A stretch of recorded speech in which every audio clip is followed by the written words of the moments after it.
síndrome nefrótico o nefrítico. ¿Qué significa esto? Que va a haber algunos pacientes que van a presentarse con ciertas manifestaciones de síndrome nefrótico o nefrítico y nosotros, por algunos exámenes, por la edad, por datos semiológicos, podemos intuir qué tipo de glomerulonefritis es. Y acá se van a catalogar como las glomerulonefritis primarias y secundarias. Las primarias es cuando pues no encontramos causa aparente de lo que ha dañado a la estructura íntima del riñón, el glomérulo. Entonces, cuando no hay ninguna causa que pueda indicarnos que es la responsable del daño del glomérulo, le llamamos primaria. Y secundaria, pues cuando encontramos una causa aparente. Ejemplo, un diabetes produce una glomerulonefritis llamada como nefropatía diabética, una enfermedad autoinmune como el lupus, la amiloidosis, el mieloma múltiple, pues ellas nos van a lesionar el glomérulo y finalmente vamos a tener una glomerulonefritis secundaria a un mieloma, glomerulonefritis secundaria a haberse vacunado esta persona. Entonces, hay muchas causas que pueden llevar a una glomerulonefritis y no necesariamente son primarias. Entonces, cuando hablamos de síndrome nefrótico o nefrítico, pues hablamos de ciertas características semiológicas de un paciente. Si hablamos de síndrome nefrótico, pues estamos frente a un paciente que está con grandes edemas en anasarca, que tiene un colesterol altísimo, unos triglicéridos altos, que tiene una proteinuria masiva, más de 3.5 gramos en 24 horas, y que tiene una, consecuentemente de la gran proteinuria, una hipoalbuminemia, menos de 3.5 gramos por 100 mililitros. Entonces, cuando encontramos a un paciente que tiene estas características, pues podemos intuir que está haciendo un síndrome nefrótico. Y secundariamente diremos, debe haber una glomerulonefritis de fondo. Y si el paciente tiene manifestaciones de ese síndrome nefrítico, pues este paciente va a tener hematuria, va a tener edemas que no son tan marcados como el del nefrótico, va a tener hipertensión arterial, va a llegar a disfunción renal aguda, porque es muy agresivo. O sea, entre agresión, si decimos cuál es más agresivo, nefrótico o nefrítico, pues es el nefrítico el más agresivo. Y vamos a tener, lo que nunca debe faltar es la proteinuria. Pero esa proteinuria en el paciente que presenta síndrome nefrítico, pues es mucho menos de la del nefrótico. Podemos estar hablando de menos de 3.5 gramos en 24 horas. Entonces, como ustedes ven, lo común en ambos síndromes es la proteinuria. El edema puede estar en ambos y va a haber pacientes que tengan edema y nos pueden hacer pensar que es una hipoalbuminemia secundaria a un síndrome nefrótico, pero tenemos que estudiarlo porque muchos pacientes cirróticos tienen albúmina baja y tienen grandes edemas. La única diferencia que nos va a hacer es que al sacarles una proteinuria, pues en el cirrótico la proteinuria es totalmente negativa. Por ahí un paciente muy desnutrido, que esté en un guachorco, como se ve en los niños, tiene grandes edemas y simplemente es también por desnutrición, no necesariamente patología hepática. Un hipotiroideo tiene edemas que nos asemejan que puede ser un síndrome nefrótico, pero tenemos que estudiarlo y veremos que ese edema definitivamente no es por una alteración glomerular. Entonces ya van viendo que hay patologías, una trombosis venosa profunda de miembros inferiores, también presenta edemas. Hay veces pacientes con celulitis van a presentar edemas y nos van a hacer sospechar de que probablemente podría ser este paciente que esté con manifestaciones de un síndrome nefrótico. Entonces, siempre que encontremos un paciente con alguna característica del síndrome nefrótico o nefrítico, tenemos que tratar de hacerle su disquisición es o no es glomerulonefritis. Entonces, como les dije, lo que nunca debe faltar es la proteinuria. Pero a veces nosotros, hasta pedir una proteinuria de 24 horas que hemos hablado, en emergencia este paciente está hinchado, ¿cómo sabemos? Le pedimos un examen de orina. Y al pedirle un examen de orina, podemos pedirle lo que se llama simplemente proteinuria cualitativa. Entonces, cuando pedimos el examen de orina con proteinuria cualitativa, no me está diciendo cuánto tiene, pero sí me va a decir que sí tiene proteínas. Entonces nos va a salir proteínas, 1, 2, 3 cruces. Eso indicará que sí está perdiendo proteínas y que sí el paciente puede ser un paciente que esté cursando con una glomerulonefritis. Entonces, cuando tenemos ya nuestras características, podemos ver que dentro de las características de las glomerulonefritis primarias, vamos a poder estudiar aquella que se llama glomerulonefritis de cambios mínimos, la glomerulosclerosis focal y segmentaria, la glomerulonefritis membranosa, la glomerulonefritis membranoproliferativa, la glomerulonefritis por IgA y una glomerulonefritis rápidamente progresiva. Como ustedes ven, son 7 estas características de las más importantes y sobresalientes de la glomerulonefritis de las que vamos a hablar primarias. Cualquiera de ellas puede ser también secundaria a algo. O sea, no necesariamente es, por ejemplo, la IgA, pues una glomerulonefritis secundaria a una púrpura de Heno-Schollen, que es una vasculitis. La glomerulonefritis rápidamente progresiva puede ser secundaria a una vasculitis. Entonces, siempre hay que tratar de buscarle a esta glomerulonefritis secundarismo. ¿Y quién al final pues me da el diagnóstico fino, perfecto? Pues no es otra cosa que la biopsia de riñón.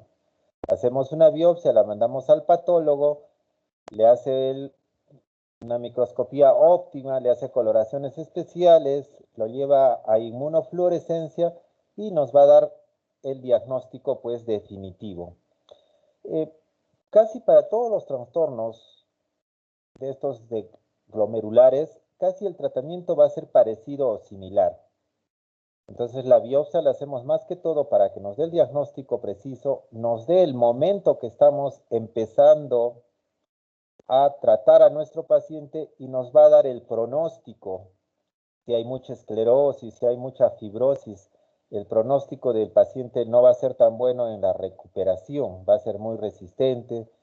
Entonces, nos da el pronóstico, más no las pautas directas de tratamiento. ¿Y quién nos los da? Pues la biopsia renal. Como hablamos de un síndrome nefrótico y hablamos de un síndrome nefrítico. Pero antes de todo, tenemos que decir cuánto es la proteinuria normal de un paciente. Y la proteinuria normal de un paciente, cuando se ve en 24 horas, no es más que 150 miligramos por 24 horas. Eso con respecto a las proteínas que se encuentran en la orina, llamada proteinuria. Y como ustedes saben, la proteinuria es la suma de todas las proteínas, es decir, albúmina y es decir, globulinas. Entonces, la albúmina también tiene su valor normal en la orina.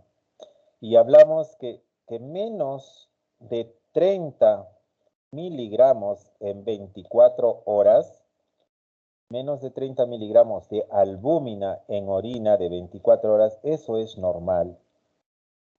Entre 30 y 300 miligramos de albúmina, estamos hablando de un término que es bien conocido en nefrología y que se llama la microalbuminuria.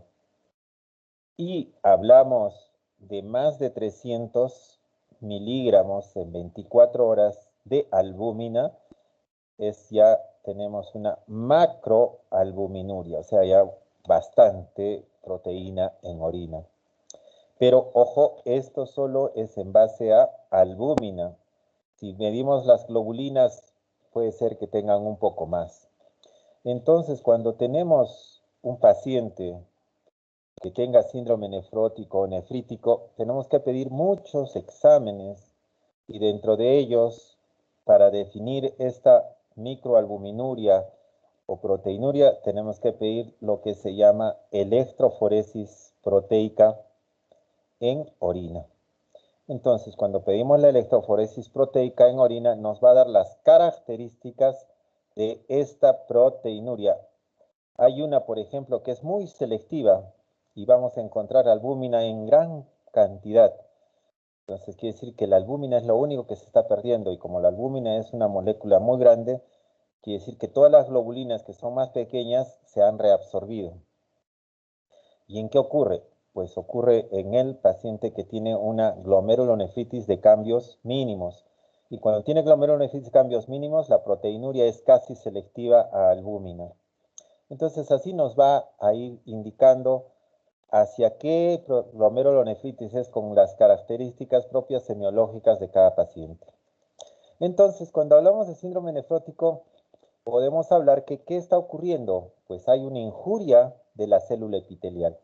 Como ustedes saben, el glomérulo pues tiene diferentes tipos celulares que ahorita las vamos a encontrar y las vamos a empezar a describir.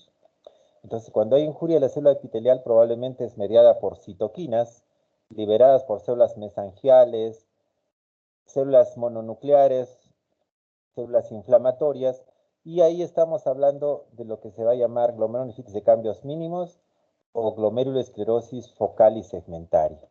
Dos patologías que nos van a dar casi una macroscopía en la biopsia algo parecida.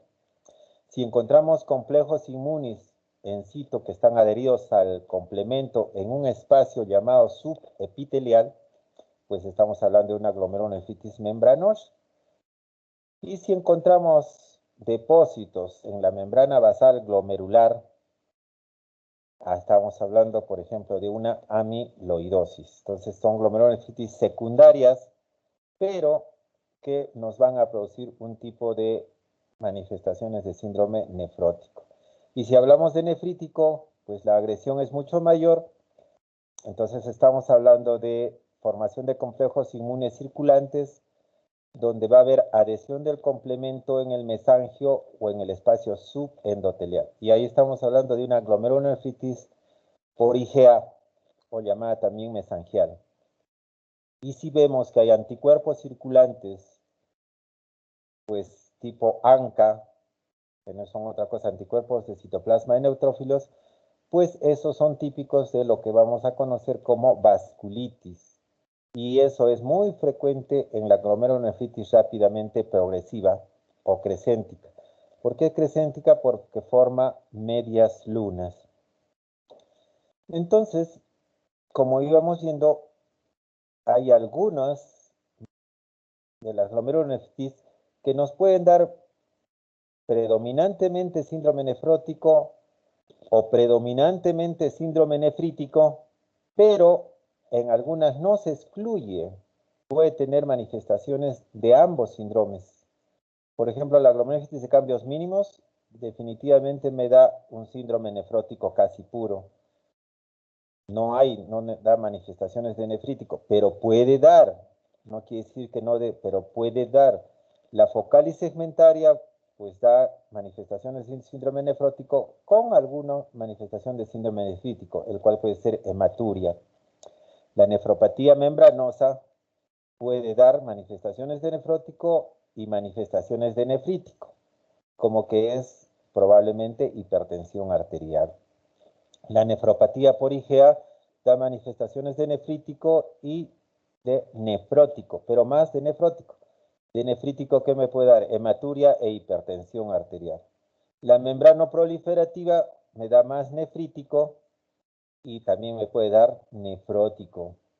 Puede ser tan masiva la hipoalbuminemia, la proteinuria que me va a llevar a hipoalbuminemia. Y la glomerulonefritis rápidamente progresiva, que es más agresiva y que me puede dar grandes manifestaciones de nefrítico y menos de nefrótico. Este va a tener hipertensión, hematuria, disfunción renal y edemas, pues más características de nefrítico.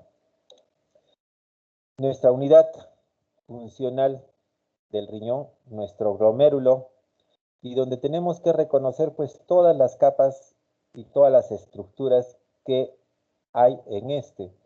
Acá tenemos un glomérulo donde tenemos la cápsula de Bowman, donde tiene pues estas células van a llamar células epiteliales de la cápsula de Bowman, parietales.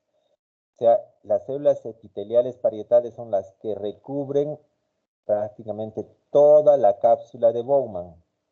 Y el podocito, que está pues envolviendo a todos los capilares, al 100% de capilares, pues es una célula epitelial visceral.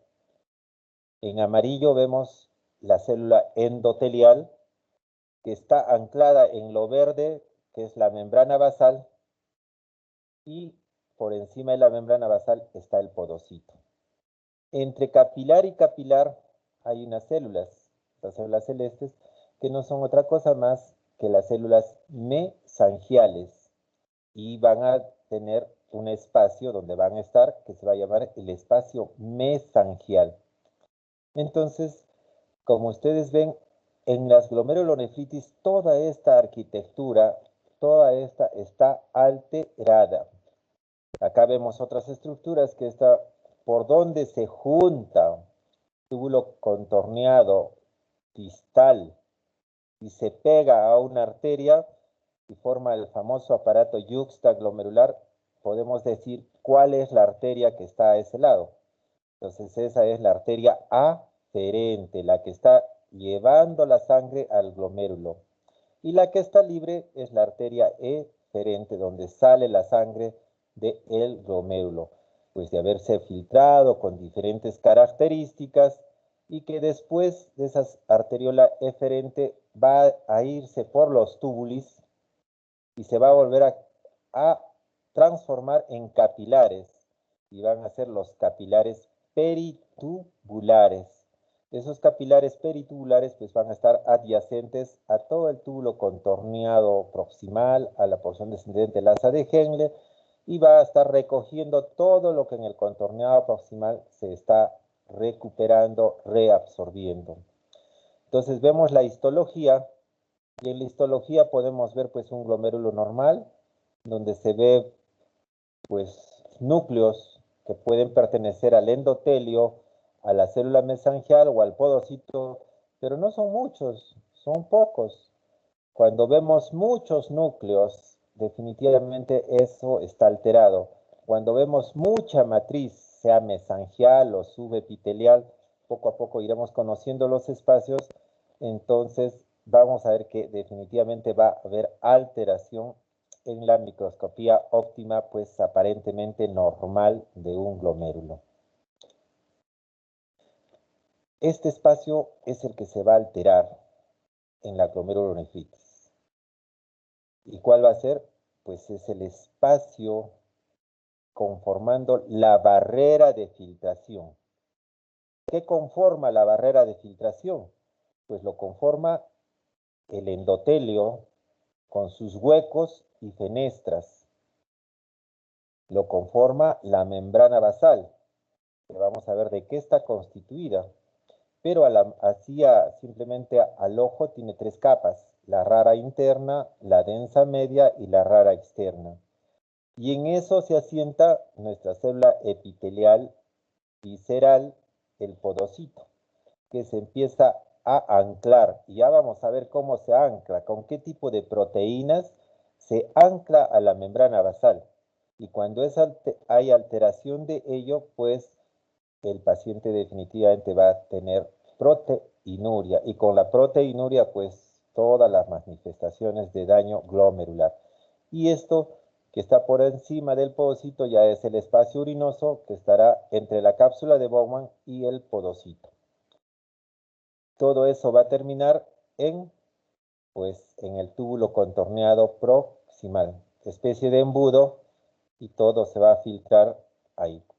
Si vemos en esta microscopía electrónica, miren un eritrocito, que solo se ve una partecita.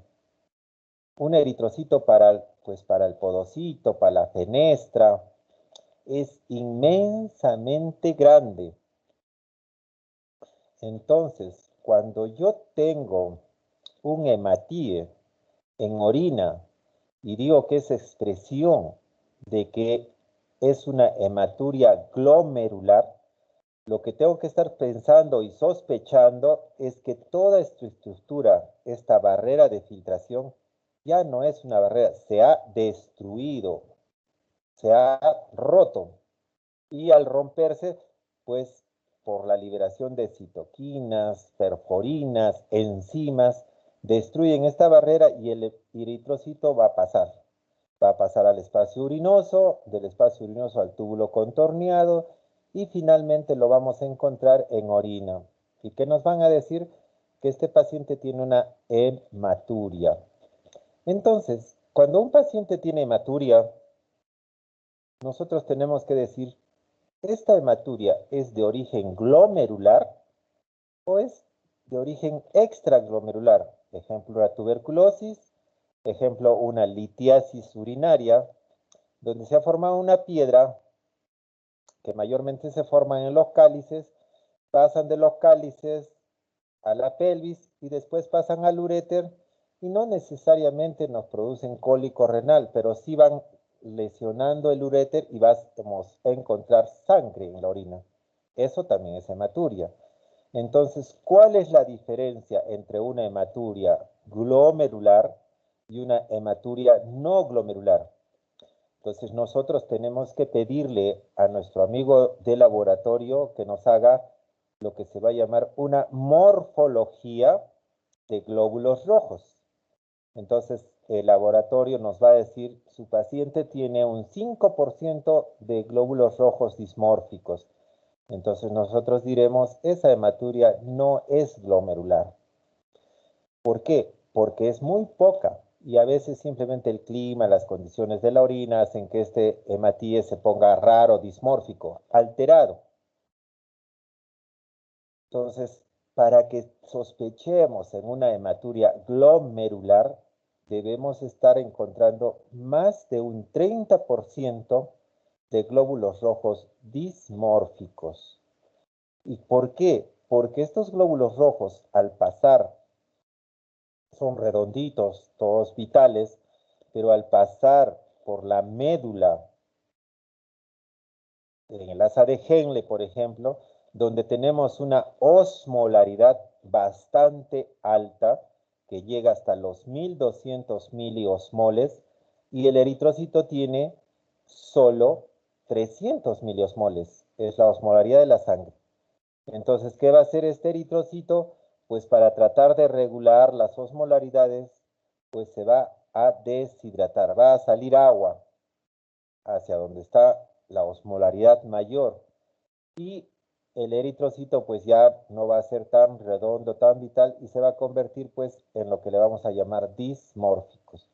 Entonces el 30% por encima nos hará sospechar de una hematuria pues glomerular asociado a que ya le pedimos una proteinuria, pues una proteinuria positiva más las hematíes dismórficos, pues estaremos ya frente a un paciente que tiene compromiso de la barrera de filtración, por lo tanto tendrá una glomerulonefritis. Acá un esquema, como hemos visto, la cápsula de Bowman, o células epiteliales parietales, el podocito, la membrana basal, el endotelio, la membrana entre endotelio, el espacio mesangial, con células ahí mesangiales. Entonces, las características de una glomerulonefritis es donde ocurre la lesión. Y como vemos acá, por ejemplo, entre el podocito y la membrana basal, va a haber un espacio virtual que se va a llamar un espacio subepitelial. ¿Por qué sub? Porque está debajo del epitelio. ¿Y qué epitelio? El podocito es el epitelio visceral.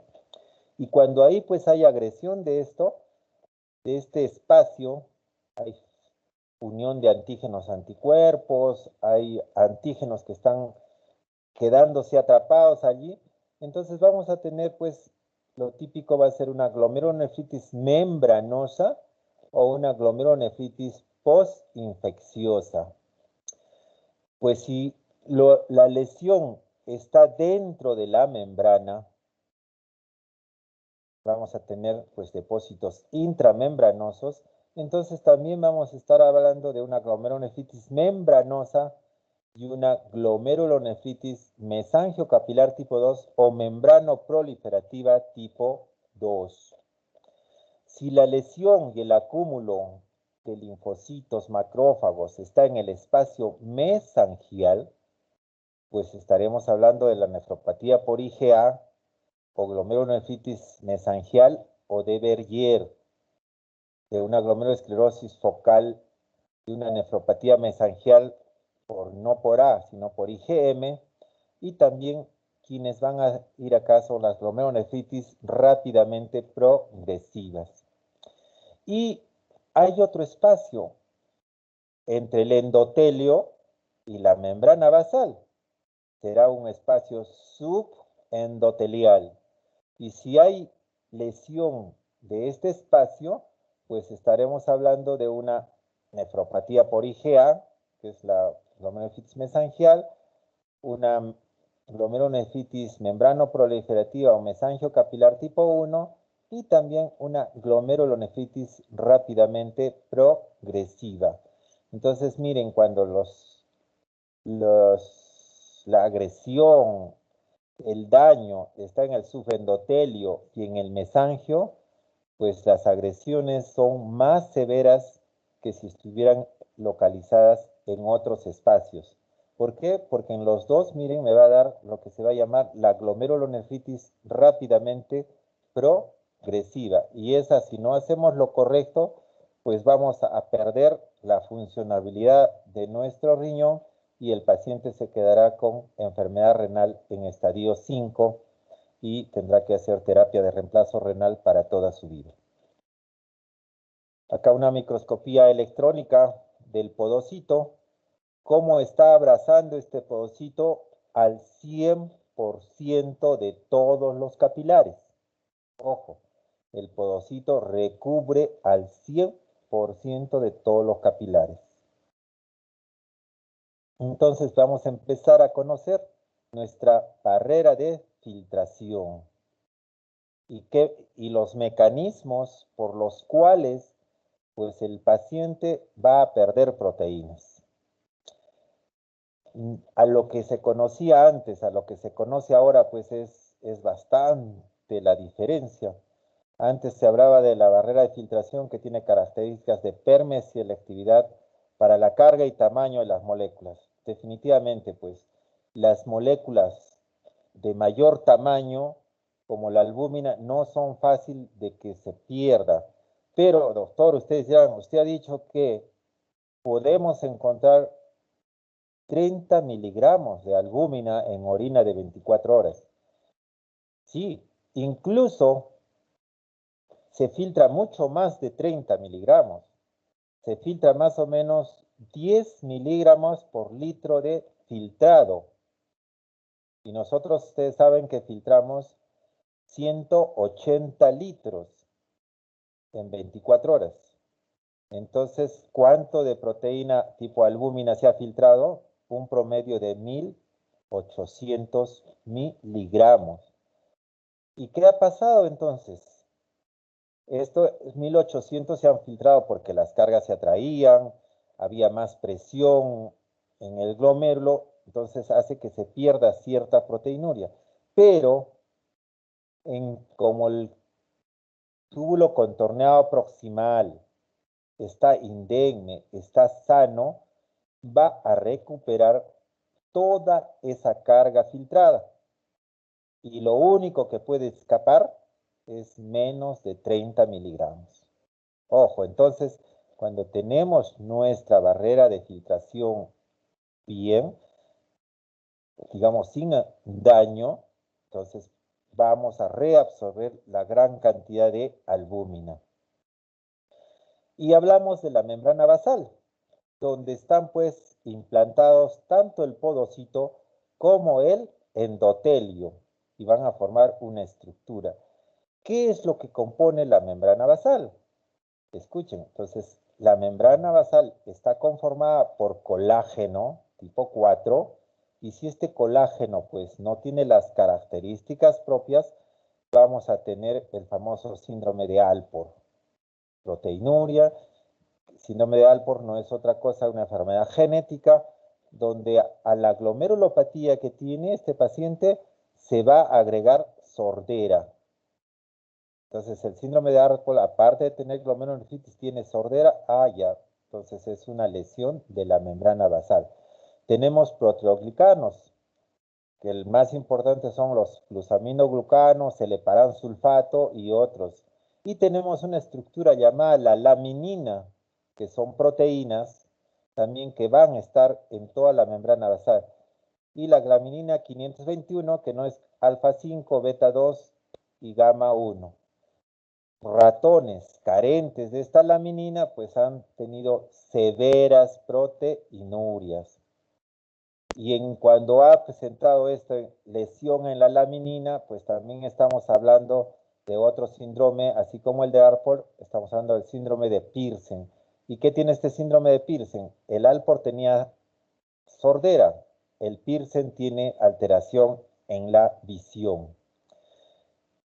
Acá una fotografía de la membrana basal, del endotelio, y al lado del endotelio, para el componente sanguíneo, hay una capa de glicocálix que lo recubre y que es importante. Cuando hay mucha presión arterial, este glicocálix va a desaparecer y eso va también a alterar la proteinuria propia. El podocito, que vamos a ver con qué proteína se ancla, y que ustedes ven, en el endotelio hay unos factores de crecimiento que van a ser las fenestras propias. El podocito se ancla a toda, pasa por la membrana basal, pasa por el endotelio y se va hasta el vaso. Y miren, con unas proteínas llamadas integrinas.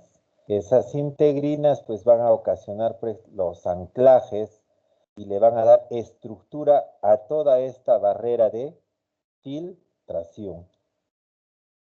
Ahí las proteínas, sindercan, glicocanos, hialurón sulfato, son proteínas que van a ligarse a diferentes receptores y van a mantener la estructura de la membrana basal estable. El endotelio. Hablemos del endotelio.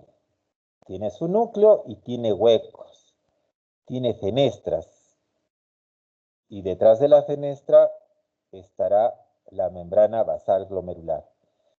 Esos huecos y fenestras son propios y se hacen. No es que sean típicos. Tienen ciertos receptores para hacerlos más chicos o más grandes. Entonces las fenestras del capilar, del endotelio glomerular, junto con el glicocáliz que les dije, son fundamentales para la función renal. Permiten la filtración de la sangre, el pasaje de agua y solutos y limitan el pasaje de proteínas. La disfunción de las fenestras se asocia a una falla renal y proteinuria. Imagínense, fenestras mucho más grandes, pues definitivamente van a dañar ese glomérulo. Hay un factor de crecimiento del endotelio vascular, que sería el principal inductor de las fenestras. Factor de crecimiento del endotelio vascular, que va a dar el tamaño propio de las fenestras. Ahí entonces, factor de crecimiento del endotelio vascular actúa en un receptor del factor de crecimiento y ese va a producir la abertura de las fenestras de acuerdo al tamaño y de acuerdo a cuánto ha sido estimulado y va a producir pues alteraciones en la formación de la fenestra. Son proteínas que pues van a dar el diferente tamaño del poro del endotelio. Entonces, Ya hemos hablado del endotelio, de las fenestras, de la membrana basal, pues ahora tendremos que hablar de quién más, pues de el podocito. Y ese podocito, célula epitelial visceral que nosotros tenemos, se encuentran recubriendo nuevamente el 100% de las nefronas, y una persona sana aparentemente nace con 1 millón de nefronas en cada riñón. Y nosotros en el transcurso de la vida, ese 1 millón de nefronas se van muriendo, se van esclerosando, y finalmente, pues a la larga, vamos a tener nefronas insuficientes para poder depurar nuestra sangre, y tenemos que necesitar de la ayuda de una máquina para poder, pues, limpiar esto. En ese caso ya estaríamos en una enfermedad renal crónica estadio 5, con una depuración menos de 15, y donde ya el paciente tiene que ir a una terapia de reemplazo renal hasta que se haga el mejor tratamiento. ¿Y cuál es el mejor tratamiento? Pues el trasplante renal. Ponerle otro riñón para que este paciente pueda, pues, a dejar la esclavitud de la terapia de reemplazo. Y como ustedes ven, ¿qué proteínas tiene ese podocito? Ese podocito tiene, pues, una serie de proteínas en el diafragma de hendidura. ¿Qué proteínas? La nefrina. ¿Qué proteínas? La NEF1, la NEF2. La NEF1 y las NEF2 pueden estar intercaladas con nefrina y van a tener una estructura intrapodocito que van a ser las caderinas, y que le van a dar, pues, arquitectura a ese diafragma de hendidura. ¿Cuál es el diafragma de hendidura? Pues es el espacio que queda entre podocito y podocito. Ya vimos, el podocito está anclado por integrinas a la membrana basal. El espacio que queda libre, ese espacio se va a llamar diafragma de hendidura, y que es de vital importancia también para la filtración de las sustancias que se encuentran en la sangre. Y no es otra cosa que un enmarallado de proteínas, donde hemos dicho que hay la NEF1, la NEF2, las nefrinas, estructuras como las caderinas, que van a producir como un enmallado, una empalizada, dejando, pues, que la filtración no sea a libre albedrío, y ello va a tratar de retener algunas partes de proteínas, antígenos, anticuerpos que se hayan filtrado, hayan pasado el endotelio, han pasado la membrana basal, entonces quedan retenidas en este diafragma de hendidura, y todo eso va a conformar el espacio subepitelial. Acá ven, algo más específico, la estructura de actina en el podocito, otra actina, una subunidad de actina tipo A, y donde están, pues, enlazadas todas las nefrinas, la NEF1, las NEF2, proteínas, las verdes, que son la FAT1, la FAT2, todas, pues, produciendo un enmarallado del diafragma de hendidura, junto con otras proteínas, sustancias que son vitales en el anclaje de estas, la SOC1, la podocina, la CD2P, que son importantes en el anclaje de estas al podocito. Ahí está, una microscopía electrónica. Este es el diafragma de hendidura, y es donde están todas esas proteínas que hemos hablado: nefrina, NEF1, NEF2, FAB1, FAB2, caderinas, que van a impedir la salida de lo que se pueda tratar de filtrarse. Y acá más específico, ya con nombres, las integrinas, que están uniendo al podocito con algunas sustancias de fijación a la actina. Siempre todas están unidas a actina, tanto las integrinas como la nefrina, ellas están unidas a la actina por algunas sustancias, la NSK, la C2P, todas ellas hacen que la unión sea perfecta. la membrana basal, el podocito con sus fenestras y el diafragma de hendidura.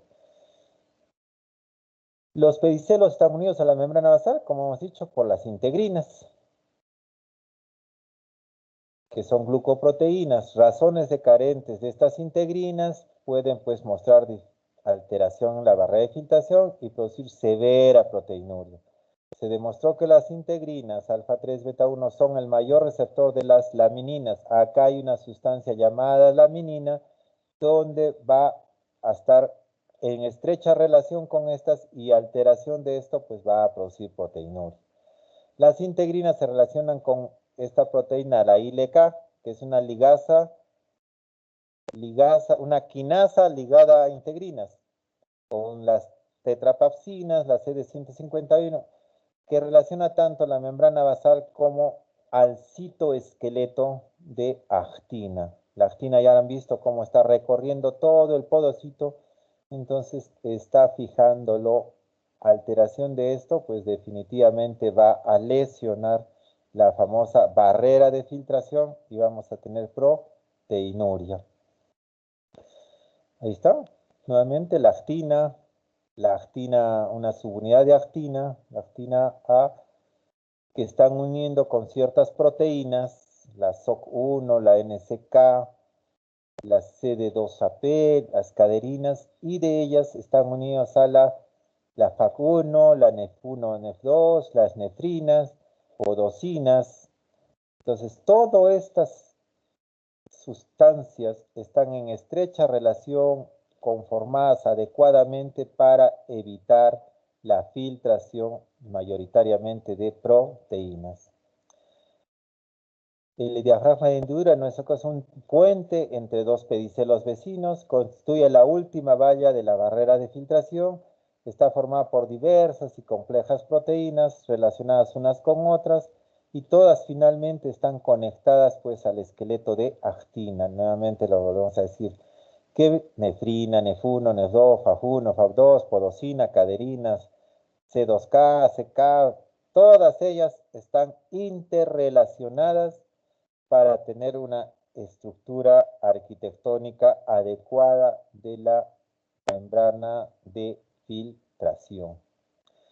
Y la nefrina, esa proteína que hemos estado hablando, tiene sus características propias. Miren, la nefrina no solo es estructural, sino como es una vía de señalización a través de la fosforilación de las quinasas. El efecto tiene un efecto antiapoptósico, vía fosfolinotilquinasa, modula el esqueleto de actina.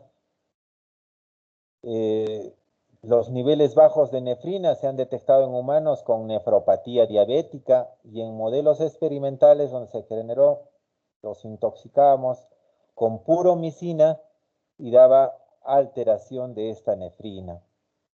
La proteína B7-1, que es la unión con estas proteínas nefrinas o NEF1, presente en el podocito, su mayor expresor se relaciona también con el lupus eritematoso en humanos.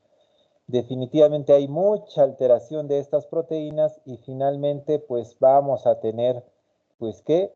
Proteinuria. Si hay alteración, por ejemplo, de la catepsina S, ya no actúa una sinaptopodina, esto altera el esqueleto de actina, ¿qué voy a tener? Pues proteinuria. Si ya veo que es una agresión del podocito que está injuriado, pues finalmente voy a tener una lesión glomerular que va a llegar a enfermedad renal en estadio terminal. ¿Y por qué? Por lesión y muerte y agresión del podocito que ya no se puede recuperar. Entonces voy a tener que el glomérulo se esclerosa y se muere. Esa es la historia natural de una agresión injuriosa del podocito. Igual, si lesiono, altero la barrera de filtración, se lesiona el podocito, hay injuria, pues lo primero que tendré pues es proteinuria y después de la proteinuria esclerosis y lesión de ese glomérulo. Una foto mucho más, digamos, esquemática del diafragma de hendidura, de cómo se pega el podocito a la membrana basal glomerular y esta laminina acá, en la laminina, traspasa toda la membrana y se va hasta el endotelio. Y han visto, en el endotelio todavía están prácticamente en la luz del vaso, están todas las proteínas que van a dar anclaje a esta estructura. Caderina, la SOC1, las caderinas, la FAC, las NEF, las nefrinas, la podocina, esta proteína TRPC8, todo me va a dar una estructura arquitectónica adecuada. El insulto de esto, la agresión de ello, pues va a producir proteinuria y el exceso de proteinuria, pues lesión de todo este glomérulo, esclerosis y muerte al final. ¿Qué podemos decir sobre estas drogas que las conocemos? Inhibidores de enzima convertidora y los bloqueadores de los receptores de angiotensina, los bloqueadores AT1, antes de empezar las glomerulonefritis. Es importante determinar pues el efecto de estas drogas y por eso nosotros los nefrólogos les llamamos nefroprotectoras y siempre damos en el 100% a todos los pacientes.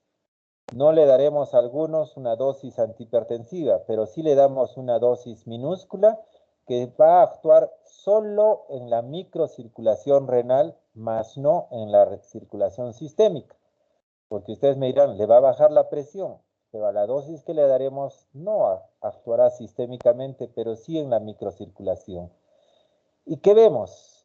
Que dice que aparte del efecto de disminuir la presión arterial, que es como lo conocemos, reduce la presión de filtración glomerular. Al reducir la presión de filtración glomerular, ¿qué hace? Actúa sobre la expresión de la nefrina en la nefropatía diabética y experimental. O sea, esta nefrina que puede estar alterada va a hacer por efecto de los IECAS y ARAS que actúe mejor. En la nefropatía membranosa en ratas preservan la nefrina y disminuyen el deterioro de la función renal. Se ha encontrado en modelos de ratas espontáneamente que tienen proteinuria una alteración de la SOC1 y los IECAS como el lisinopril reacomodan esta disminuyendo la proteinuria. ¿Se acuerdan que la SOC era una proteína donde se anclaban la nefrina o las NEF1, NEF2? Entonces un reacomodo de estas como que lo hace que actúe mejor y disminuye la proteinuria. Sobre la expresión selectiva del podocito, los receptores AT1 hicieron proteinuria y en la glomerulosclerosis focal y segmentaria, los IECAS y los ARAS tuvieron un efecto protector en estos modelos. Además, miren, disminuye la producción de citoquinas proinflamatorias, bloquean la acción de los radicales libres, disminuyen la matriz extracelular, reduciendo la fibrosis. Esto en el intersticio del riñón. Entonces, como ustedes ven, pues el dar los IECAS y los ARAS es totalmente bueno, a no ser que tenga alergia o tenga alguna idiosincrasia de que no pueda recibir IECAS o ARAS, pues no le daremos, pero siempre y cuando pueda recibirlos, siempre lo usaremos. Se me ocurre, en una glomerulonefritis membranosa donde la presión arterial del paciente tiene 100 con 70, pues le daremos pues un cuarto de tableta de losartán cada 24 horas o media tabletita de losartán y veremos, si no mueve la presión, le daremos una. Incluso algunas veces cuando los pacientes son hipertensos, hablamos de megadosis, o sea, dosis altísimas, 4 a 6 veces más la dosis normal. Y con eso vemos que los riñones no envejecen tanto, mejoramos la proteinuria y los pacientes van a ir mucho mejor que si no diéramos dichas drogas. Quizás tener cuidado porque estas drogas también cuando ya hay disfunción renal crónica y pueden tener menos de 30 mililitros de depuración, nos pueden traer problemas con el potasio. Entonces, para evitar que haga hipercalemia, podemos dar resinas de intercambio catiónico o a veces diuréticos tipo de asa que nos ayudan a que disminuya la eliminación de potasio. Entonces, como ustedes ven, el conocer esta estructura íntima de este glomérulo, dónde está dañado, dónde está produciéndose la agresión, nos va a dar ya el diagnóstico pues etiológico del tipo de glomerulonefritis a la que estaremos enfrentándonos.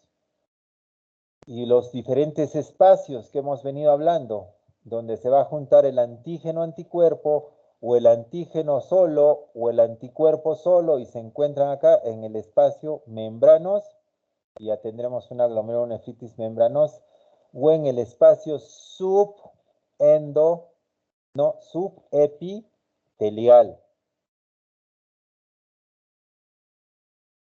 o en el espacio subendotelial. Subendotelial, y si se va al espacio mesangial, pues estaremos hablando de una glomerulonefritis rápidamente progresiva. En el subepitelio, entonces, como ven, los antígeno-anticuerpos pueden estar ya antígeno-anticuerpo, no antígeno solo ni anticuerpo solo, ellos se van a veces a acumular por debajo del endotelio y vamos a tener también acá una típica lesión de una glomerulonefritis post-estreptocócica. Mucha lesión va a destruir esto y vamos a tener pues hematuria. Las células que van a producir las diferentes metabolitos, interleuquinas, factores de crecimiento, pues que van a estar lesionando el riñón, el complemento, superóxidos, mieloperoxidasas, interleuquinas inflamatorias, factor de necrosis tumoral, factor de crecimiento transformante beta, prostaglandinas, trombina, que va a actuar la plasmina. Pues miren, todas esas sustancias que definitivamente no son nada buenas, van a lesionar el glomérulo. ¿Y quiénes las van a producir? Pues los polimorfonucleares, los macrófagos, las plaquetas, van a estar produciendo todas esas sustancias que al final van a lesionar al glomérulo. Las células mesangiales, miren, las células epiteliales también producen ello, moléculas de adhesión, citoquinas, las células epiteliales glomerulares, tanto de la cápsula de Bowman como el podocito, pueden producir enzimas proteolíticas, megalina, simple y llanamente que van a ser agredidas y estas como mecanismo de defensa se van a hacer ellas mismas daño, produciendo todos estos factores que hemos venido diciendo que van a lesionar a ese glomérulo. Entonces, después de haber ya pasado por algo tan general y ya sabemos qué es lo que está ocurriendo con esa barrera de filtración, qué es lo que lo agrede, cómo lo agrede, pues ya vámonos a las características propias de las glomerulonefritis. Y empezaremos con la primera, glomerulonefritis de cambios mínimos. Va a ser también llamada nefrosis lipoidea o enfermedad de Nils. Es responsable del 95% de síndrome nefrótico en niños, baja el 50% en adolescentes y en adultos hay un 20%. Ojo, muchos creían que los cambios mínimos son solo de los niños. No, también tienen el 20% niños. En los niños dice que es más frecuente en varones, pero posteriormente ya se igualan en ambos sexos. ¿Cómo se le ve a un niñito con un síndrome nefrótico? Pues totalmente edematoso, desde la cara hasta los pies. ¿Y cuáles las características? Pues hemos dicho que no hay inflamación, solo va a haber alteración tipo nefrosis. Es una entidad clínica que caracterizada por proteinuria, edema, hipoalbuminemia y dislipidemia. Entonces, ¿qué produce? Síndrome nefrótico, característico, no produce nefrítico. Si ya produce nefrítico, puede ser otra glomerulonefritis. La proteinuria normal, como hemos dicho, en adultos 150 miligramos en 24 horas. En los niños hay que sacarla por metro cuadrado porque son más pequeños. Y vemos que una proteinuria normal es 4 miligramos por metro cuadrado y por hora. Y la relación proteína-creatinina es menos de 0.2. Una proteinuria ya significativa, tipo nefrítico, es de 300 a 3.5 gramos. Y nefrótica, más de 3.5 gramos. También lo podemos relacionar de 4 a 40 miligramos por metro cuadrado por hora.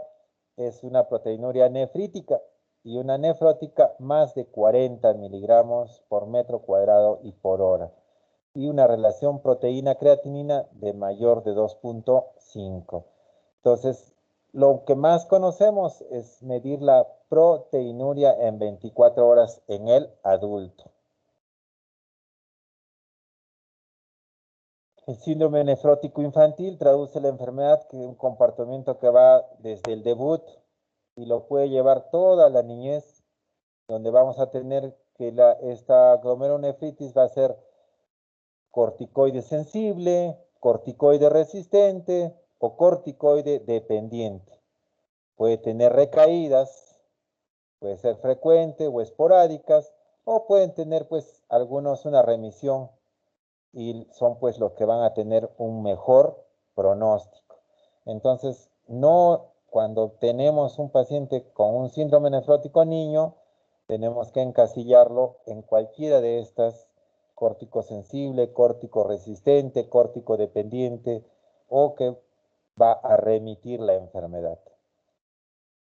En la mayoría de los casos es idiopática, puede haber formas secundarias.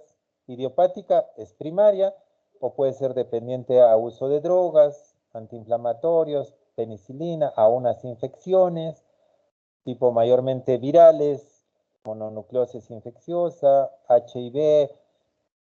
Incluso cuando se han hecho inmunizaciones, también puede hacer una glomerulonefritis de cambios mínimos. Y tumores, linfoma de Hodgkin o otras enfermedades linfoproliferativas pueden tener los niños y cursar con cambios mínimos. El cuadro clínico, ¿cuál va a ser? Va a ser un síndrome nefrótico puro, de preferencia. Rara es la asociación con hematuria, hipertensión y deterioro de la función renal. Si el 15% presencia de uno de ellos, probablemente es otro diagnóstico. O sea, ya no será cambios mínimos, puede ser una hialinosis focal y segmentaria. A la microscopía óptica, lo que vemos es un glomérulo totalmente normal, porque la lesión está en el podocito, no hay infiltración. En la microscopía por inmunofluorescencia no hay depósitos de inmunoglobulinas ni de complemento. Entonces, a cambios mínimos es un glomérulo normal. ¿Qué vamos a ver? La lesión pues va a estar en la microscopía electrónica. Fusión, destrucción del podocito, que son pues nuestras células epiteliales. El cuadro clínico pues es un síndrome nefrótico casi puro. La proteinuria es selectiva. Ya dijimos, casi albúmina por exclusividad. El complemento es normal. En niños con cuadro típico, la biopsia no está indicada por razones epidemiológicas. El 95% es cambios mínimos. ¿Para qué lo lesionamos al niño? En adolescentes y adultos sí es recomendable la biopsia. ¿Cómo es el tratamiento? Tenemos que tratar mínimo 3 meses, lo que significa 12 semanas. A veces empezamos con prednisona a la dosis de 60 miligramos por metro cuadrado por día por 6 semanas y después bajamos a días alternos otras 6 semanas.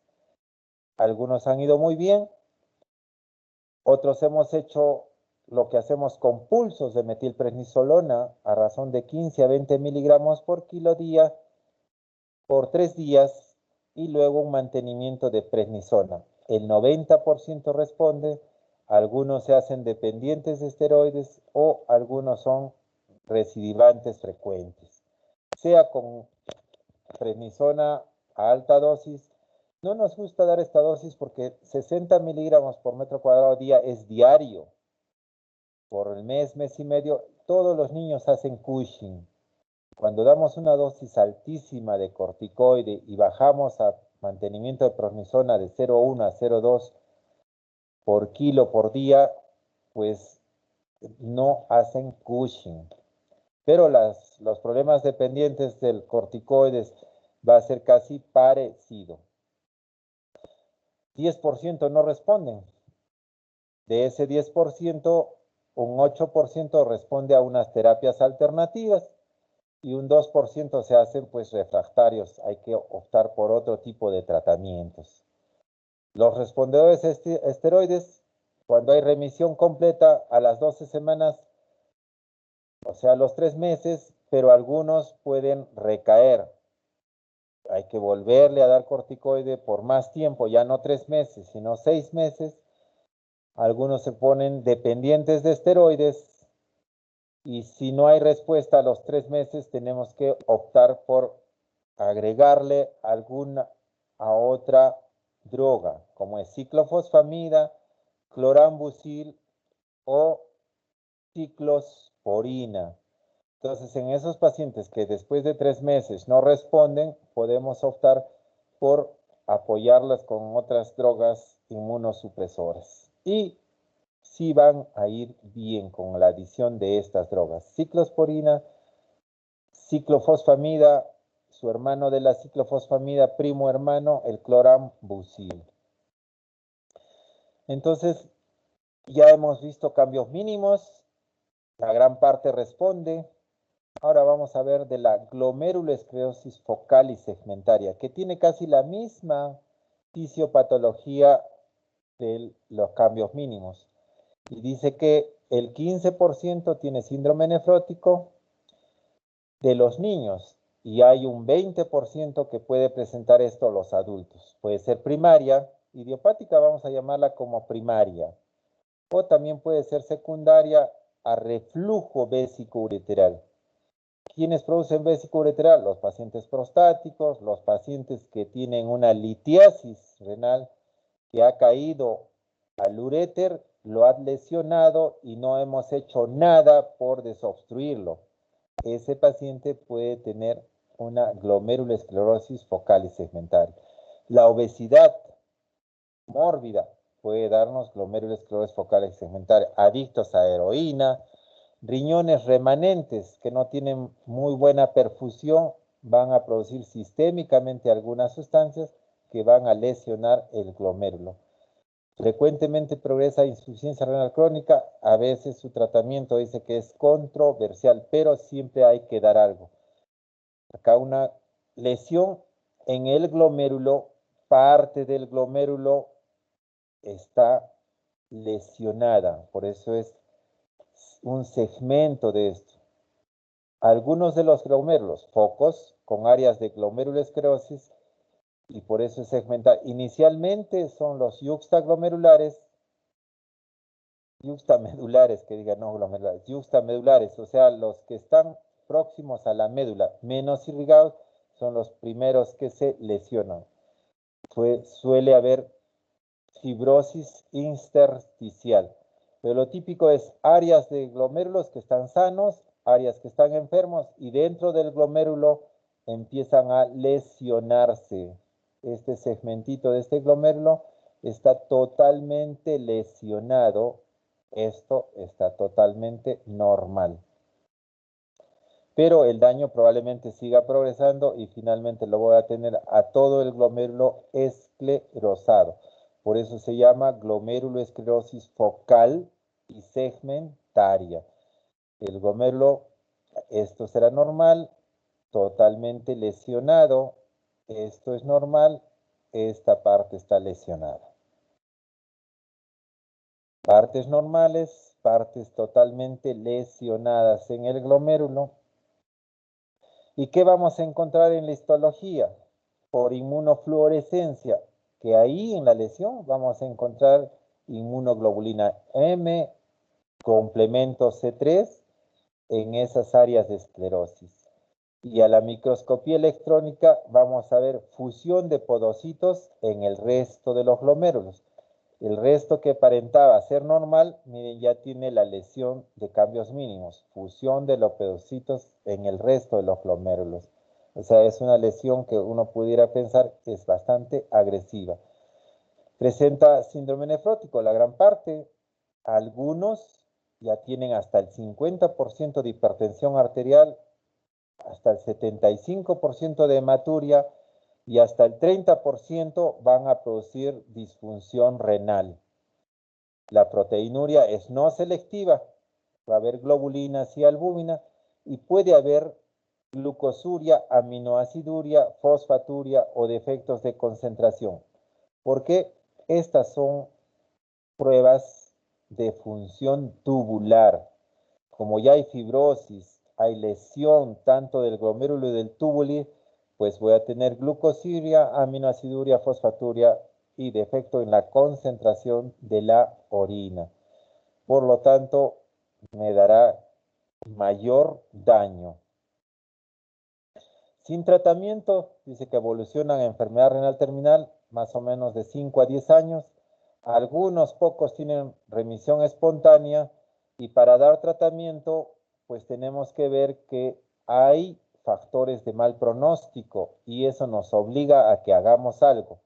Cuando una proteinuria es mayor de 10 gramos, es un factor de mal pronóstico. Cuando al diagnóstico ya encontramos que la creatinina está ya subida por más de 1.2, es un factor de mal pronóstico.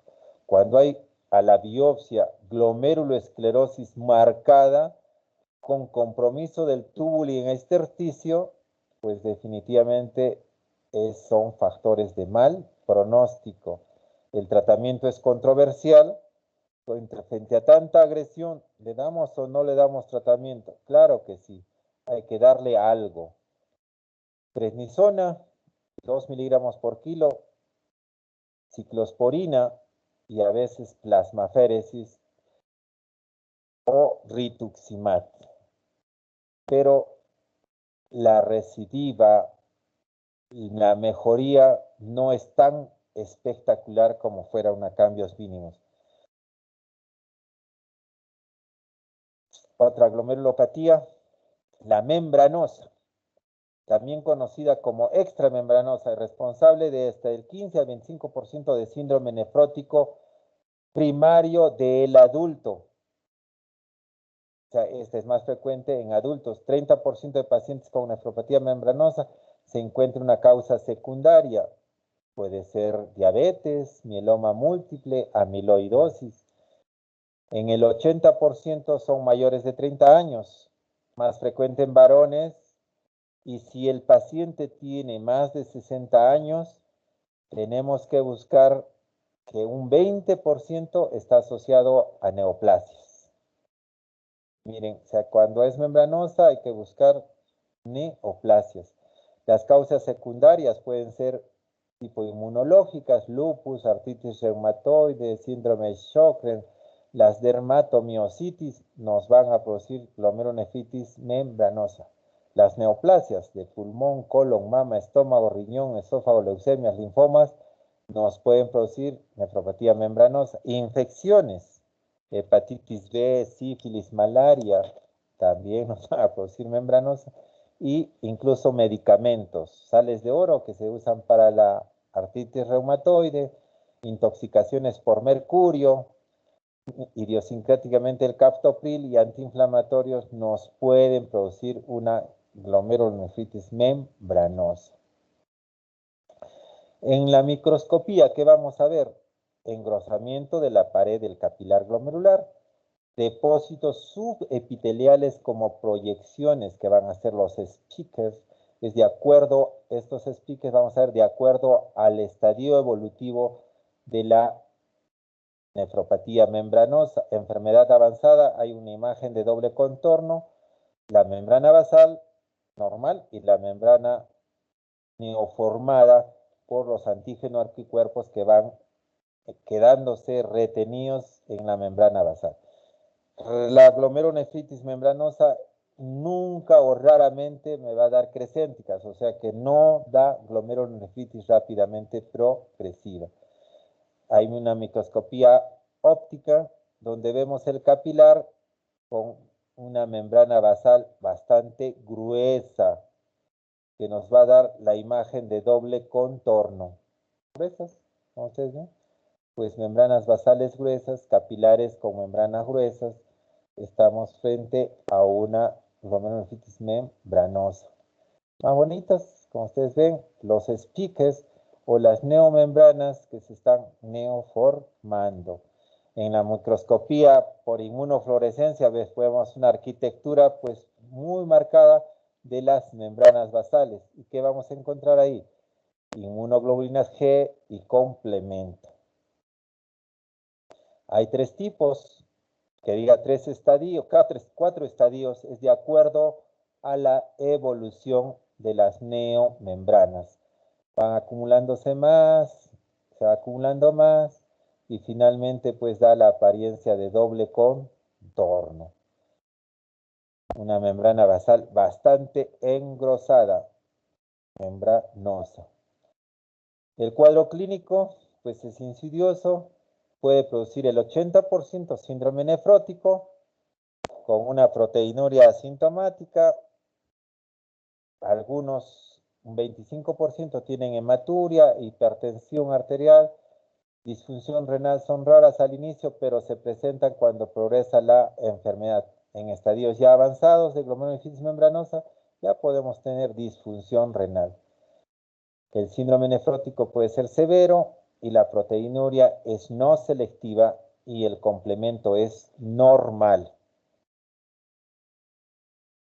Con respecto al tratamiento, un 30% puede tener remisión espontánea y si la función renal es normal, pueden sobrevivir esos pacientes con su proteinuria unos 20 años.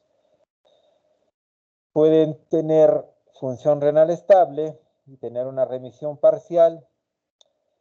Pueden tener síndrome nefrótico persistente con función renal estable. El deterioro de la función renal es lento. Y un 25%, como hemos dicho, puede llegar a enfermedad terminal más o menos a los 20 años. O sea, es bastante benigna, se puede decir. Pero tenemos que hacer algo, porque si no, el paciente va a llegar a enfermedad renal terminal mucho antes.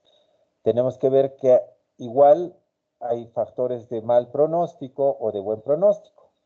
Pacientes con función renal normal, poca sintomatología, sin factores de mal pronóstico, como vimos, proteinuria, disfunción renal, fibrosis al momento de la biopsia, solo el tratamiento debe ser dieta y niveles de enzima convertidora, tratar la hiperlipemia, prevención de la trombosis con aspirina o clopidogrel. Entonces, vamos a tener que estas glomerulopatías membranosas pueden evolucionar favorablemente. Caso contrario, si tenemos factores de mal pronóstico, tenemos que dar tratamiento. Y dice que los corticoides solos no tienen efecto. Por lo tanto, debemos asociarlos con un citostático, ciclofosfamida o clorambucil. El efecto es más beneficioso y a eso se llama el esquema de Ponticelli. Raros pacientes también se van a beneficiar con la asociación de ciclosporina, cuando el tratamiento anterior pues no ha sido efectivo. Ya como ustedes saben, vamos adicionando inmunosupresores.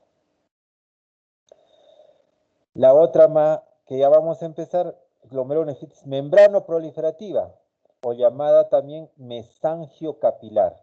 ¿Por qué? Porque compromete el mesangio y porque compromete el endotelio del capilar glomerular, o también se va a llamar lobular. Puede ser primaria o secundaria. primaria, si no tenemos lesión aparente, y secundaria, miren, a hepatitis B, a endocarditis, a abscesos, a infecciones, a malaria, a virus de Epstein-Barr, infecciones por micoplasma, enfermedades hepáticas crónicas, nos pueden dar una membrana proliferativa. Es bastante agresiva.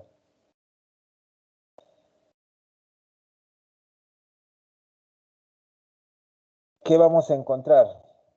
Primero hay que definir que hay dos tipos de glomerulonefritis membrana proliferativa. Esto lo vamos a encontrar en la histología. Y vamos a tener la tipo 1, donde en la microscopía óptica vamos a encontrar expansión mesangial de células y pared y engrosamiento de la pared del capilar glomerular con depósitos subendoteliales que van a asemejar también una imagen de doble contorno.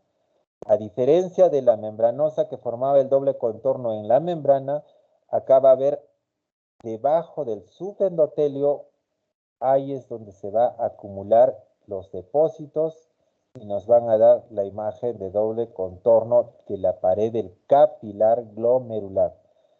La proliferación mesangial y la expansión de células hacia los capilares periféricos van a hacer que este glomérulo se lobule, o sea, se vaya hacia un solo lado, tipo lobular.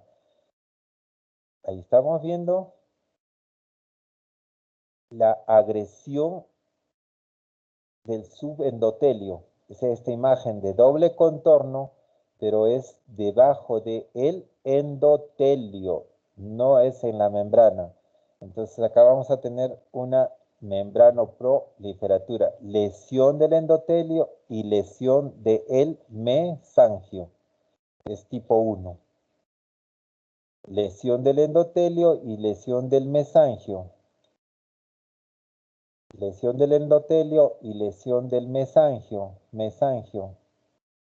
¿Y qué vamos a encontrar en la inmunofluorescencia? Pues igual, maravillosamente bonito. En el mesangio, IgG, complemento C3 en mesangio con un patrón granular y un patrón semilinear en posición subendoteliar. Está en el endotelio y en el mesangio. En la microscopía por electrónica, pues depósitos mesangiales, depósitos subendoteliales, la formación de la neomembrana, que va a estar por debajo del endotelio y va a generar la doble membrana. Entonces, ya vimos las características de la tipo 1. Y la tipo 2, también llamada como enfermedad de depósitos densos. ¿Y qué va a caracterizar? Que el engrosamiento de la pared del capilar depende del engrosamiento de la lámina densa de la membrana basal glomerular.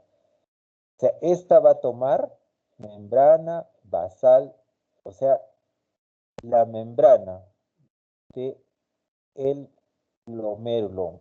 En la lámina densa, rara interna, densa media, rara externa, ahí va a empezar a engrosarse. Además, también va a haber un engrosamiento de la membrana basal de los túbulos e incluso de la cápsula de Bowman, o sea, se va a poner más rígida. Felizmente, pese a que es más agresiva, pero son menos frecuentes. Y en la microscopía por inmunofluorescencia vamos a encontrar que el complemento C3 va a tener pues un patrón lineal y de doble contorno en la membrana basal glomerular y se va a ir hacia el mesangio. Acuérdense, la tipo 1 era mesangio y subendotelio. La tipo 2 es mesangio y membrana basal.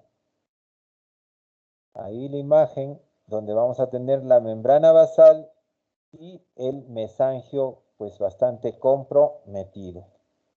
La inmunofluorescencia va a haber en mesangio y en la membrana basal, no va a ser en el subendotelio. Se presenta a una edad joven de 7 a 30 años, es parecida en ambos sexos, la tipo 1 es la más frecuente, puede tener un síndrome nefrítico con manifestaciones de nefrótico, tipo pues hematuria, puede haber hipertensión arterial y algunos de estos cuadros van a ser precedidos de un cuadro respiratorio. La tipo 2 es más rara, hay solo un 5%, hay hematuria macroscópica recurrente o síndrome nefrítico. En ambos tipos va a haber hipocomplementemia, acuérdense porque el complemento C3 se está quedando en el subendotelio, en el mesangio, y eso va a hacer que baje el complemento, que se consuma. Si persiste el complemento bajo por más de 6 semanas en una post-estreptocócica, podemos sospechar que se trata de una glomerulonefritis membranoproliferativa. Acuérdense que las dos, la post-estreptocócica y la MP, van a ir precedidas de un cuadro respiratorio. La sobrevida renal tiene un 50%, no hay remisión espontánea, es muy lesiva. Hay factores de mal pronóstico que nos van a decir que demos algo de tratamiento, si no lo vamos a perder la funcionalidad de ese riñón. Va a ver si hay un porcentaje de glomérulos esclerosados. Esta sí va a dar rápidamente progresiva y crescénticas en la biopsia, atrofia tubular, fibrosis intersticial e hipertensión, pues eso va a ser pues factores de mal pronóstico al momento de la biopsia. Y si la creatinina está alta, peor todavía, compromiso de la función renal al momento de la biopsia. Todo eso nos va a dar mal pronóstico. Con casos de proteinuria no nefrótica, dice que a veces hay que ser pues observadores.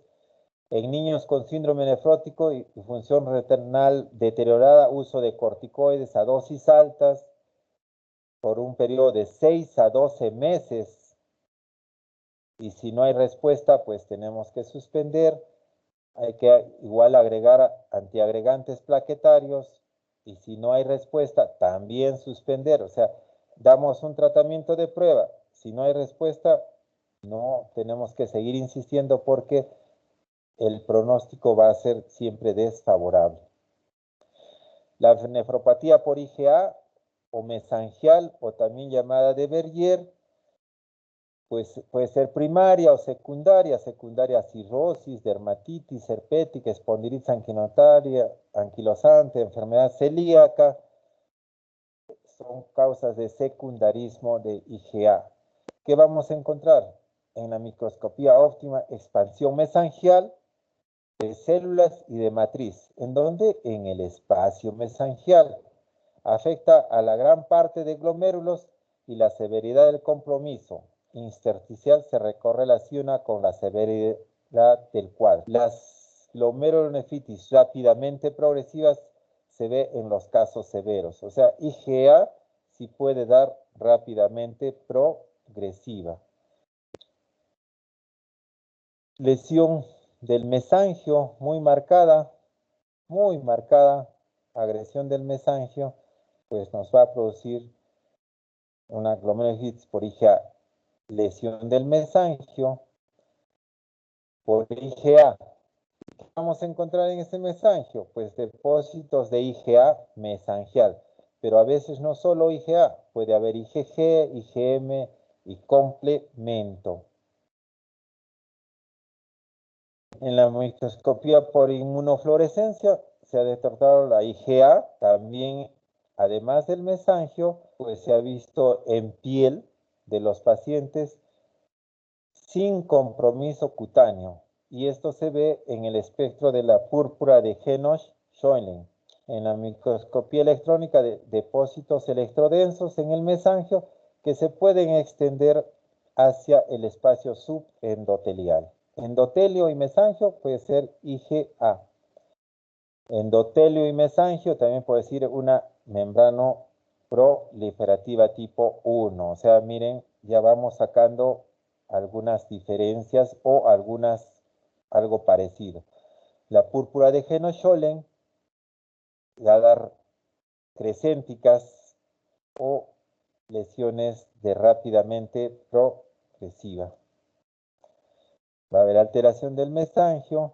El cuadro típico, pues, es más común en niños y jóvenes, es más común en hombres que en mujeres, y la IgA sérica está aumentada. El complemento es normal. Se puede presentar con hematuria microscópica sintomática o hematuria macroscópica recurrente. El 30% puede tener resolución espontánea, el 40% va a deteriorar la función renal, que la mitad puede llegar a los 20 años con enfermedad renal terminal. El 30% puede tener un curso benigno con hematuria y proteinuria y con función renal normal. Siempre hay que fijarnos en los factores de mal pronóstico que nos obligan a dar tratamiento, que es hipertensión arterial, proteinuria más de 2 gramos, insuficiencia renal al momento de la biopsia, esclerosis de algunos glomérulos, fibrosis intersticial, esclerosis vascular, son factores de mal pronóstico que nos ayuda a dar tratamiento. El tratamiento a veces es controversial. Hay muchos estudios que dicen no dar tratamiento, otros dicen que sí dar tratamiento. Pacientes con proteinuria mayor a 3 gramos y función renal normal, podemos dar corticoides, y la combinación con ciclofosfamida y dipuriramol no ha sido útil, ni tanto agregar ciclosporina. Acá a veces damos IECAS, ARAS, y a veces con dar omega 3, antiinflamatorios naturales, podemos ir bien en la nefropatía por IgA.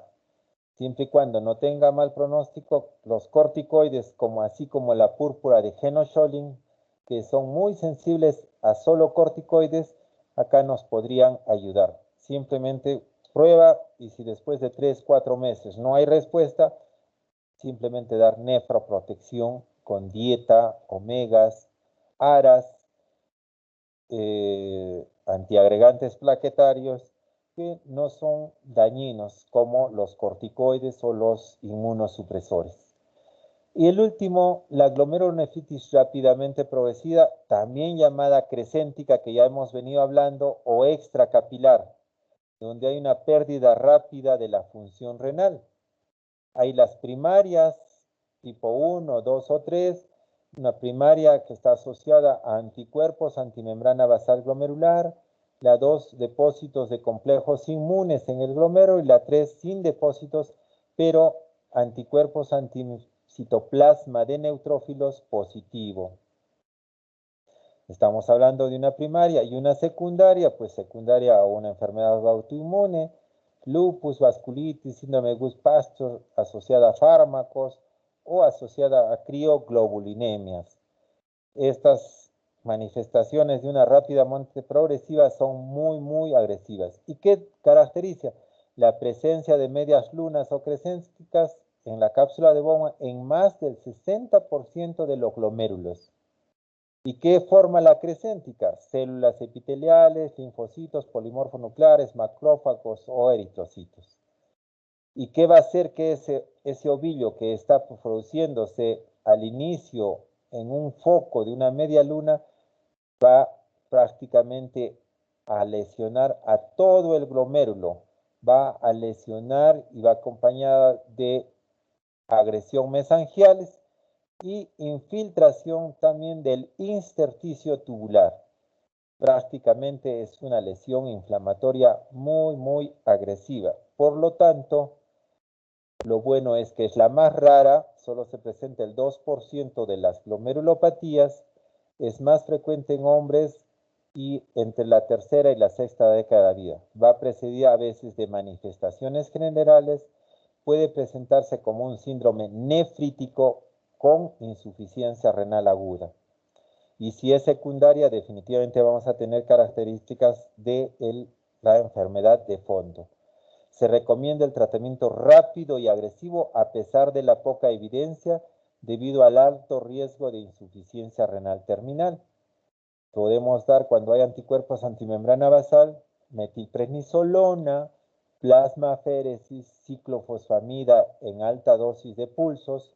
Si es un ANCA positivo, igual, metilprednisolona y ciclofosfamida plasmaféresis, gamma globulina e incluso rituximab, para que las células inmunes, linfocitos, monocitos, pues no agredan en más a este paciente.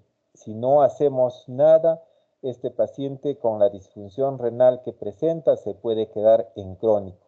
Muchos han salido, damos tratamiento por 3 meses, incluso estando en diálisis, algunos recuperan función renal, otros se quedan. Y ya acá tenemos que aplicar el criterio, cuando hagan fracaso renal agudo, el criterio Rifle, donde la pérdida de la función renal la podemos mantener por 3 meses. Si no hay recuperación a los 3 meses, el paciente pasa a la E de terminal y se queda ya no tenemos que insistir en más, porque los inmunosupresores, ojo, no son inocuos. Por eso hay algunas veces que sopesamos el tratamiento. Siempre tenemos que ver factores de mal pronóstico para poder dar. Ya han visto que algunas glomerulopatías pueden recidivar. Siempre y cuando no haya mal pronóstico, las podemos dejar a la historia natural propia de la enfermedad. Si hay mal pronóstico, podemos dar tratamiento inmunosupresor. Y eso es todo. Hemos hecho una correteadera de la fisiopatología y de las características propias de las glomerulonefritis primarias. Pero como ustedes han visto, muchas son secundarias a alguna patología. Si tuvieran alguna pregunta, si no, creo que estamos en mi límite de tiempo para que puedan seguir haciendo ustedes sus propias actividades. El lunes hacemos glomerulonefritis secundarias. También es otra corredera de diapositivas para hablar de alguna de ellas. Muchachos, les agradezco y preguntas. Chicos, Doctor, sí. sí, Doctor, yo digan, tengo una pregunta. digan. Respecto a la glomerulonefritis rápidamente progresiva, entonces esta sería de inicio agudo y las demás glomerulonefritis serían de inicio insidioso. Insidioso, así es. Lo que va a alterar en la glomerulonefritis rápidamente progresiva es que de pronto la persona estaba bien, se empieza a edematizar, hay proteinuria, viene a la consulta y ya empezamos a encontrar creatinina de 2, empezamos a estudiarla, la creatinina al día siguiente está en 3, 4, 5, sigue edematosa, ya no orina, eso me da a decir que es rápidamente progresiva. Si le hacemos biopsia vamos a encontrar las crecénticas, o sea, las medias lunas, la infiltración. Las medias lunas al inicio son lo que le llamamos ovillo celular, o sea, es una media luna llena de células. Y esas células, como producen muchos factores inflamatorios, van a morirse solitas y se van a esclerosar. Entonces, a la vez que el glomérulo parte está con una media luna y que va a ir creciendo, a la vez se va a ir esclerosando. Por eso el tratamiento tiene que ser rápido y a veces no nos da tiempo e incluso a nuestros ojos en menos de una semana está en diálisis. Pero ahí tenemos el diagnóstico, glomerulonefritis rápidamente progresiva. Le ponemos metilprednisolona, ciclofosfamida, a veces hacemos plasmaféresis, le ponemos rituximab y que siga dializándose. Sigue dializándose, al otro mes la volvemos a citar, le volvemos a poner sus pulsos y en 3 meses muchos han recuperado función. Como que muchos tampoco a los 3 meses no han recuperado función. Por eso les decía, ahí se aplica el criterio Rifle de fracaso renal agudo. Este es un fracaso renal agudo. En el fracaso renal agudo, entre las causas de fracaso renal agudo, está la glomerulonefritis rápidamente progresiva, o sea, de origen glomerular. Rifle, riesgo, injuria, falla, pérdida y EDN. Entonces podemos decir que la pérdida de la función renal la podemos considerar como pérdida hasta 3 meses. Si esa función renal está perdida y no recupera función renal por 3 meses que estamos haciendo sus pulsos, su tratamiento, su diálisis, y no hay recuperación, decimos, caballeros, hemos dado 3 meses de tratamiento, no hay recuperación renal, este paciente pasa a END de END y se queda en enfermedad renal crónica terminal y se queda en diálisis. Quitamos la inmunosupresión. Bueno, si encontramos una enfermedad de fondo, pues daremos inmunosupresión para la enfermedad de fondo, pero ya no tan agresiva, pero ya no será con el afán de recuperar función renal, sino con el afán de que la enfermedad de fondo no agreda otros órganos. Por ejemplo, un lupus puede agredir el cerebro, puede agredir el corazón.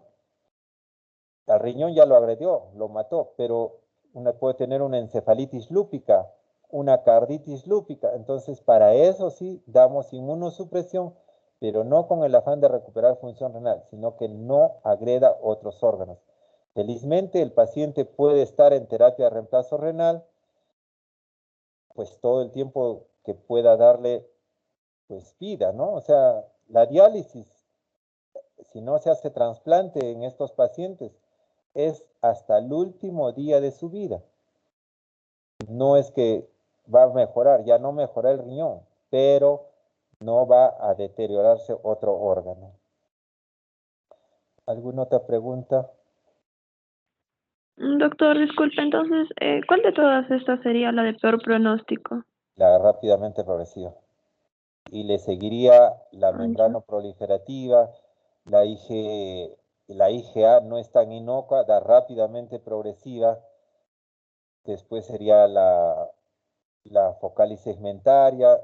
Las más benignas son la membranosa y la cambios mínimos. Son las más benignas, membranosa y cambios mínimos. Pero las otras, desde que ya producen hematuria y producen síndrome nefrítico, la agresión es muy, muy severa.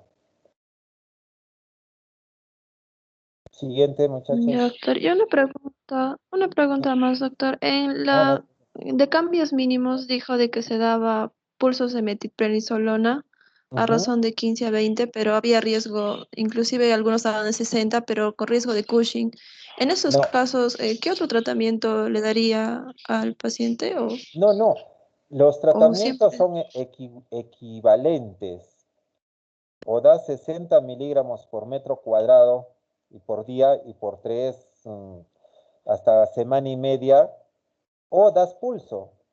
El único problema de dar 60 miligramos por metro cuadrado, imagínense un chiquito va a recibir más o menos casi es 30 miligramos de prednisona. En un pequeñito, 30 miligramos es bastante dosis para él. Entonces va a ser Cushing. Y la respuesta es parecida a que si demos pulsos. Si damos pulsos cada mes con metilprednisolona, una agresión, como han visto el pulso de 1 gramo en el adulto, y si es chiquitito puede 15 a 20 miligramos, y no presentan Cushing, y la respuesta es equivalente. Es equivalente. Les aseguro que sí, sino que los pulsos como que recién están entrando. Yo creo que para futuro solo se va a hablar de pulsos y no de tratamiento con prednisona. Al igual que, por ejemplo, en la membranosa, el esquema de Ponticelli era con prednisona. Ahora es exclusivamente con pulsos. Pulsos de metil, pulsos de ciclofosfamida o clorambucil. Personalmente, yo cuando he tenido que tratar niños, le he dado pulsos y me ha ido muy bien. Casi nunca he tenido que asociarlo a ciclofosfamida. No ha habido córticos resistentes. Todas han sido córticos sensibles con pulsos. Personalmente yo nunca trato ya ni adultos ni niños con la dosis de prednisona. Pero tenemos que decirla porque está en la bibliografía. Pero ya uno va haciendo su escuela, como se diría. Nosotros en mi escuela no usamos prednisona a alta dosis, de frente pulsos. ¿Alguna otra pregunta? Ya, doctor. Gracias. No, gracias a ustedes. Entonces Doctor, creo que... una preguntita más. No, dime nomás. En el caso de la glomerulonefritis post-estreptocócica, estaría fuera de esta clasificación, no estaría considerada en la membrana proliferativa, ¿verdad? No, ya les dije, la membrana proliferativa o mesangio capilar, si tiene más, si no le hago biopsia y mi paciente tiene, en la postestreptocócica lo que manda es el síndrome nefrítico y el complemento, y el antecedente de que ha tenido un proceso respiratorio. No necesariamente le hago biopsia, pero si ese pacientito ya tiene más de 6 semanas, o sea, que llegue a los 2 meses y sigue con hematuria, sigue con complemento bajo, eso ya no es postestreptocócica.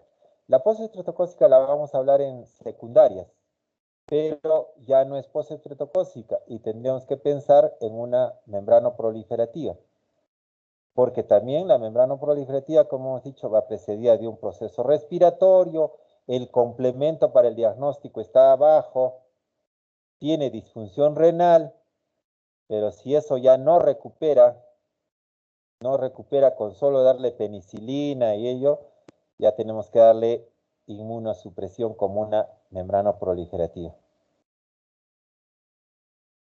La postestreptocócica vamos a hablar un poquito más en la siguiente clase, pero sí puede ser que la MMP me haga aparecer una postestreptocócica. ¿Alguna Gracias. otra pregunta? Bueno, les agradezco entonces. El lunes, ¿no es cierto? El lunes. Sí, doctor, el lunes. Doctora, ¿me A hace las llegar el 2:30. link? Sí, ¿me hace usted llegar el link igual que ahora o es con el mismo link? Es con el mismo link, doctor, no hay problema. Ya, entonces el lunes me estoy conectando con ustedes a esta misma hora. ¿Listo? Gracias por escuchar y si tienen Sí, doctor, preguntas, gracias. ahora para la próxima las podemos responder antes de que empecemos la clase. ¿Ya?